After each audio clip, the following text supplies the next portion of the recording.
Eli, hey, it's very heartwarming to have you on. Everybody here at the radio station, we've been praying for you. We've been thinking of you. My son Maddie and myself as well. Everybody at the Pensacola Bama Club. Everyone in Pensacola. You've been here many a times in this city. Many a times to the Pensacola Bama Club. And boy, it's great to hear your voice today. And boy, we just thank God that everything is going in the right direction for you, Eli. We want to say thank you for your time today. And how are you doing? I am doing well, Paul. Thank you very much. And I hope Maddie is doing well also. And I look forward to getting back down to Pensacola to see everybody again. But yes, it's been a tough year and a half fighting cancer. You yourself are a cancer survivor, so you can identify, although our cancers were different. It's been it's been a tough year, but now that I'm seemingly through it, I'm ready to get back to work, and football season is just around the corner. Yeah, we're excited to hear you back on the radio. But hey, Paul, am I hearing a young lady in the background talking? I don't know if you are or not. I'm having trouble hearing you. Okay. Because I'm hearing a young lady doing a show somewhere. Oh, okay. We'll try to correct it here. All right. To try to move forward here. But Eli, if you can, we saw the articles over the weekend. Right. From what I understand, non-Hodgkin's lymphoma, correct? It was a large cell type B lymphoma, yes. And it started out, I guess, where you, in reading the article, you had a case of hiccups that consistently that was happening here, that you discovered a growth, correct? Well, that's what finally happened. But, Paul, that was 7 months after I got sick. And tell your board op he just took care of that young lady, whoever she was. She has now disappeared. When I first started, I went to bed one night and I was just fine. I woke up the next morning and my legs wouldn't work. I couldn't walk, literally overnight. I had been having problems and my mobility was going downhill. But this one night I walked into the bedroom, went to sleep, woke up the next morning, and my legs would not work. And you talk about scary. Well, that was scary. But as they make the long story short, I finally developed this terribly debilitating case of hiccups to the point that I couldn't catch my breath. I mean, it was one of those, it was not one hiccup now and one in 15 seconds. It was one after another, after another, after another, after another. And the doctor finally did all these tests. And even though they had already tested me for cancer and a stroke and all sorts of stuff, the medicine that they were giving me to take care of my legs, the steroids that I was taking to try and get my legs to work, were masking the cancer. So when they tested me for cancer, it came up negative because of that other medicine. And then when they finally tested me for these hiccups, the doctor located a cancerous growth in my esophagus. And that was 2 days before Christmas. That was 2 days before Christmas this past December. And we then began 9 days later, New Year's Eve, we began our regimen of chemotherapy. So it's been tough, but thankfully I've gotten over it, and here we are, ready to begin another college football season. Yeah, you beat it, and you are cancer free, correct? I am, yes. They did a PET scan, and then evaluated that and realized that I was cancer-free. And I will, like you, I know you have to go back to see the doctor periodically because of the cancer you had. The same with me. I have appointments periodically to go back, just be checked out, make sure the cancer is still gone, and that's that. But yes, I'm well. I'm ready to get at it, and looking forward to the start of the season. Well, we saw you on social media ringing in the bell, and yeah, I done that too. So that had to be The funny thing is, I was so enthused that day. What we didn't show on that video was that the string or the rope that was attached to the clapper came off in my hands. I was ringing it so emphatically that the clapper came off the bell and the whole thing fell into my hands. But it was very, very nice. So, Eli, how long have you known then that you'll be able to go all set, ready to go here and get ready for broadcasting the Alabama football games again this year? Well, I was hoping all along, that was a goal of mine, was to get ready to do the ball games. And I guess over the last month or month and a quarter, once the doctor gave me the all clear, I realized that doing the Bama games was a reality yet again. And, I've had to work at it, though. You do the hockey games. You don't just show up, sit down, and talk for 3 or 4 hours. You have to be in shape. And, of course, I was never a physical specimen, as you know. But I had lost 140 some odd pounds during this whole endeavor. Now I had that weight to lose. I understand that. I was a big boy, but I lost that. I've put some weight back. I'm now at, last night I was at 224 pounds, but, down from nearly 300. That's a significant weight loss.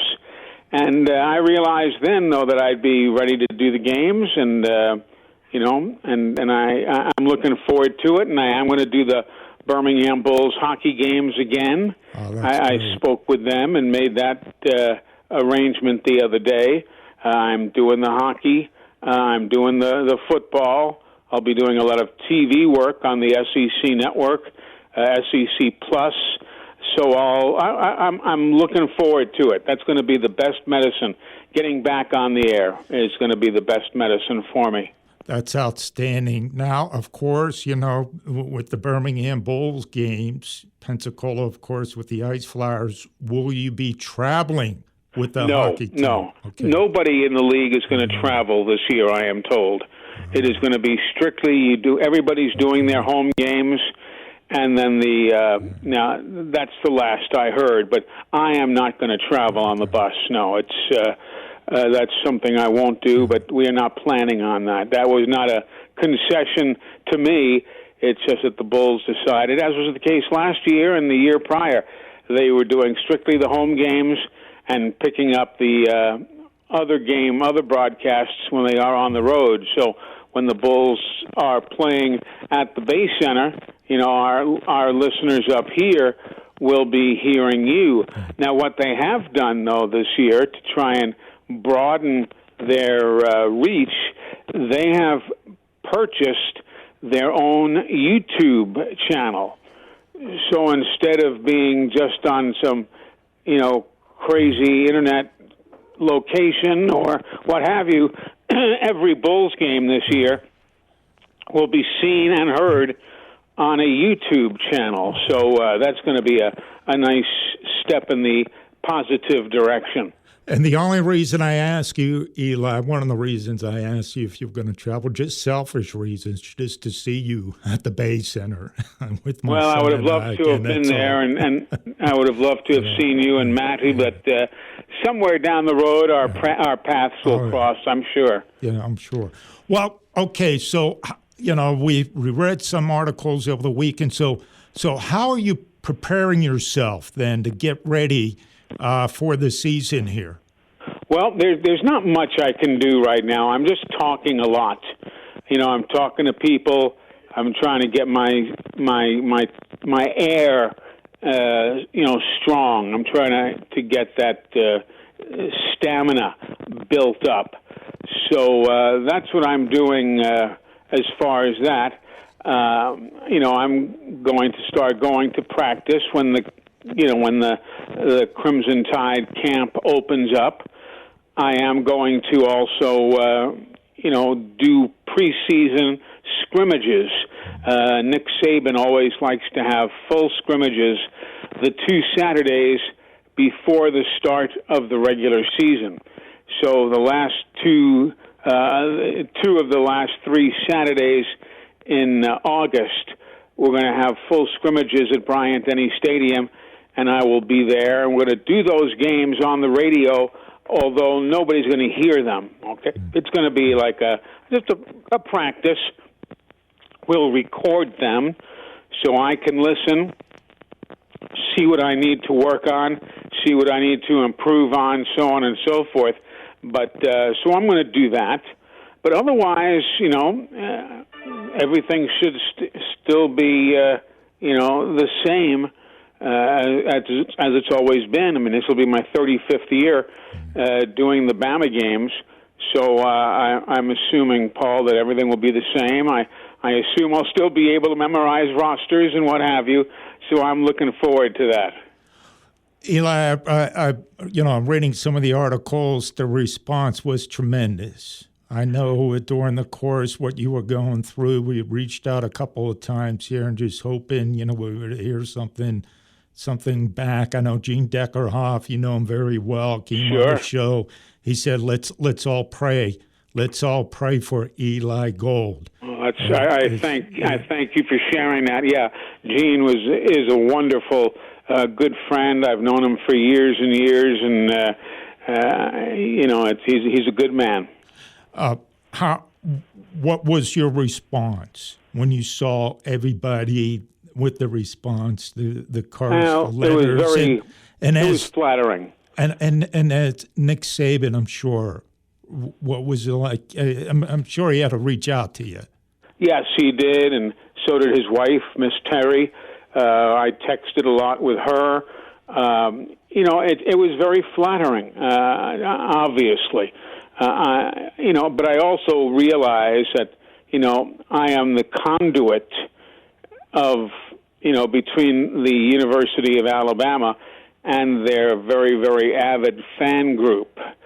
So, I knew I had a lot of fans out there and people cared, but, starting to get all these letters and, pieces of mail that were sent to me. I mean, hundreds and hundreds and hundreds of pieces of mail that came to our different radio stations on the network and were then forwarded on to me. It was very, very flattering, Paul. It really was. Well, Eli, this is great stuff. This is great news. We really appreciate coming on and sharing with us because, Chris Stewart, he was great about it. I even, the first touchdown that happened, and he shouted out, "This is for you, Eli," something like that, and remember it. And, even, how close we are with the Reese Senior Bowl, Jimmy Nagy. We missed you down there and seeing the events, with the big Hall of Fame dinner. Sure. And hopefully you could get back and doing that in the swing of things here. Do you feel 100% right now? I do. I feel 100%. I'm not having any problems. I've just, there's only so much prep you can do from a cancer. You know, talking a lot, trying to sing if I can. I'm a terrible singer, but trying to strengthen my voice. But that's all I can do right now. Just trying to be ready for those 2 scrimmages and the start of the regular season. Eli, hey, God bless you. Thank you so much for doing this. Thank you for my pleasure, Paul. Sharing your story to all of your fans here in Pensacola. You got many of them because you made many trips here down to this area. And, I do want to say one thing.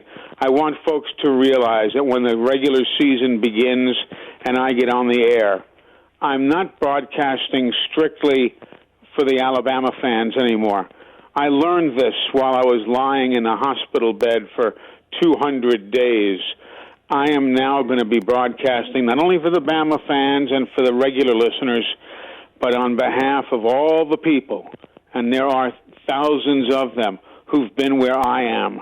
I'm going to be broadcasting on behalf of folks who have had cancer, cancer survivors, folks who are battling cancer now, and for the caregivers for all of those people. I learned a lot lying in that hospital bed, and I am looking forward to doing these broadcasts for everybody, but importantly, those who are suffering from cancer. They'll never be far from my mind. Eli, thank you for sharing. Thank you so much. All right, Paul, you take care, and give Maddie a hug for me. Will do. Thank you. All the best. Right. Thank you. You too. Bye-bye. Eli Gold, legendary voice, Alabama Crimson Tide.